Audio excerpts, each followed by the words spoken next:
옛날 어느 마을에 허씨라는 사람이 장사를 마치고 집으로 가는 길이었다. 먼 발치에 있는 한 사람을 보았는데 앉아있는 모습이 불안해 보였다. 강을 바라보며 행하는 몸짓이 당장 강물에 뛰어들 것처럼 보여 서둘러 다가가 얼굴을 보니 미색의 여인이었다. 허씨는 홀린 듯 바라보며 혹시 무슨 일이라도 있는 것이요? 이미 한바탕 울었는지 눈망울을 글썽이며 가냘픈 목소리로 말했다. 저는 건너 마을에 살고 있는 장씨 첩의 딸입니다. 어머니는 일찍이 돌아가시고 최근 아버지마저 죽는 바람에 본부인이 자신을 하인처럼 일을 시키고 구박한다는 것이었다. 그리고 어젯밤 자신을 북쪽 변방으로 팔아버리겠다는 소리를 엿듣고 야반도주를 하였다고 말했다. 허씨는 여인의 사연이 안타까워 지낼 곳이 있는지 물었다. 무작정 뛰쳐나와 오갈 데가 없어 앉아 있었습니다. 허씨는 자신의 집이 여기서 가까우니 거처가 생길 때까지만 머무르는 것이 어떠냐고 말하자 여인은 연신 고맙다며 인사를 했고 허씨와 함께 집으로 향했다. 집 앞에 도착한 여인은 허씨에게 부탁 하나만 들어달라며 간청했다. 큰어머니께서 저를 찾으려고 혈안이 되어 있을 겁니다. 하인들이나 아내분이 모르도록 비밀로 붙여주십시오. 허씨는 단단히 약조를 하고 뒤채 사당에 여인의 거처를 마련하였다. 일주일이 지난 어느 날 허씨의 아내가 집을 나서려고 대문을 열었는데 스님 한 분이 목탁을 두드리며 서 있었다. 그리고는 이상한 말을 했다. 이 집에 유상한 기운이 뻗쳐 있어 남편의 목숨이 위태로울 수 있다고 했다. 최근 집에 사람이나 짐승을 들인 적이 있는지요? 아내는 전혀 그런 일이 없었다고 말했다. 스님은 집안 구석구석을 잘 살펴보라며 당부했고 만약 이상한 것을 보게 된다면 자기를 찾아오라며 거처하는 절까지 알려주었다. 아내는 참 별일이네 하면서도 대수롭지 않게 생각했다. 그러다 그날 밤 가만히 생각해보니 얼마 전부터 남편이 그리 좋아하던 친구들과도 어울리지 않은 채 평소 하지 않던 낮잠만 자고 자신의 방에도 오지 않은 지 꽤 되었다는 걸 알았다.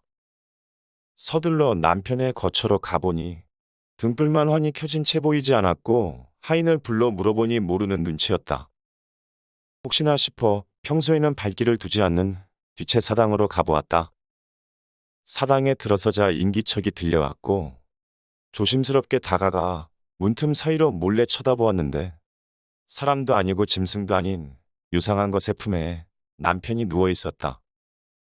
그리고 그 모습이 추악하여 보기 힘들 정도였고 남편 옆에는 사람의 가죽이 벗겨져 있었다.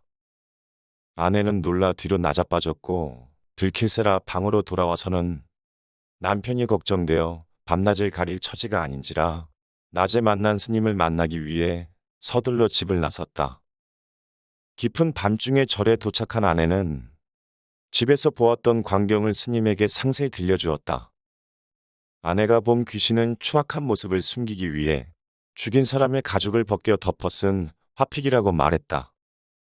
사람을 홀릴 때는 아름다운 여인의 모습을 하고 있다가 홀린 사람의 정기가 완전히 빠졌다 싶으면 심장을 꺼내 먹는 아주 흉악한 귀신이라고 했다. 스님은 부적을 써서 아내에게 건네주었고 남편의 목숨이 총각을 다투니 서두르라고 말했다. 이 부적을 남편의 몸속에 넣어두시오. 그리고 이 부적에 효험이 없을 경우 제 너머에 사는 퇴마사 영감을 찾아가 보라고 말했다. 집으로 돌아온 아내는 다음날 남편이 낮잠을 자고 있는 틈을 타 부적을 몰래 몸속에 넣었다. 그날 밤 역시 남편은 사당으로 향했고 아내는 남편 뒤를 밟았다. 남편이 문을 열고 들어서는데 화피기가 고개를 숙인 채 큰 소리를 내며 말했다.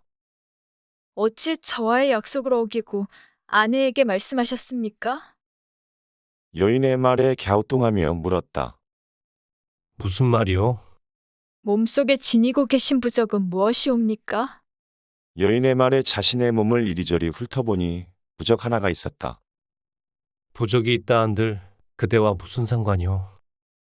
화피기는 자초지종을 설명해 줄 테니 부적을 어서 찢으라고 말했고 남편은 대수롭지 않게 부적을 찢어버렸다. 이 광경을 지켜보고 있었던 아내는 안 된다며 큰 소리로 외쳤지만 이미 때는 늦어버렸다. 아름다운 여인의 모습에서 순식간에 화피기로 변하더니 남편 위에 올라탔고 배를 갈라 심장을 꺼내고 달아나 버렸다. 아내는 죽은 남편을 살리기 위해 발이 찢어지는 아픔도 잊은 채 버선발로 스님이 말한 퇴마사 영감을 찾아갔다. 영감을 만난 아내는 남편을 살려달라고 간곡히 부탁했고 죽은 사람을 어찌 살릴 수 있냐며 영감은 이런지하에 거절했다.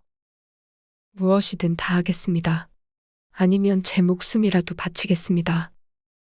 아내는 자기가 죽기 전에는 절대 가지 않겠다며 버텼다. 영감은 뭔가를 결심한 듯 표정을 짓더니만 갑자기 회초리를 들고 아내를 사정없이 때리기 시작했고 어찌나 매서운지 살점이 떨어져 나가는 아픔이었다. 얼마나 맞았을까? 영감이 연신 때리는 것을 멈추더니 이내 아내의 볼을 꽉 잡고는 이래도 살리고 싶으냐? 자신의 침을 아내의 입에다 뱉었다. 수치스럽고 모욕적이었으나 남편만 살릴 수 있다면 뭐든 참을 수 있었다. 그런데 갑자기 정막이 흘렀고 고개를 들어 주위를 돌아보니 자신을 때리던 영감은 사라지고 없었다. 아무런 처방도 받지 못한 아내는 다리를 절뚝거리며 집으로 돌아왔다. 온몸이 찢어질 듯 아팠지만 남편을 살리지 못한 것이 더 한스러웠다. 집으로 돌아온 아내는 지난날 물에 빠진 친정아버지를 구해준 남편에게 무슨 일이 생기면 목숨을 바치겠노라 마음먹었는데 일이 허망하게 보낼 줄 몰랐다. 남편을 세심하게 챙기지 못한 자신을 원망하였고 사랑하는 사람을 잃은 슬픔을 주체할 수 없었다. 이에 남편과 함께 이승을 떠나기로 마음먹고 비상을 꺼내어 먹었다. 그런데 갑자기 속이 메스꺼우면서 뭔가 치밀어 오르는 것이 느껴졌고 왈칵 쏟아낸 액체에서 빛이 나기 시작했는데 순간 남편의 배를 여미면서 언제 그랬냐는 듯이 살이 아물었다. 그리고 죽었던 남편은 살아났고 자신 또한 죽지 않았다. 마침 스님이 집에 당도하여 아내에게 말하기를 침이 처방이었소.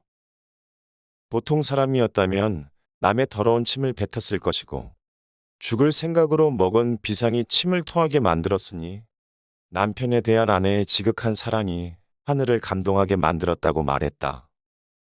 그리고 남편이 살아난 대신 남편의 심장을 먹은 화피기는 죽었을 것이라고 했다.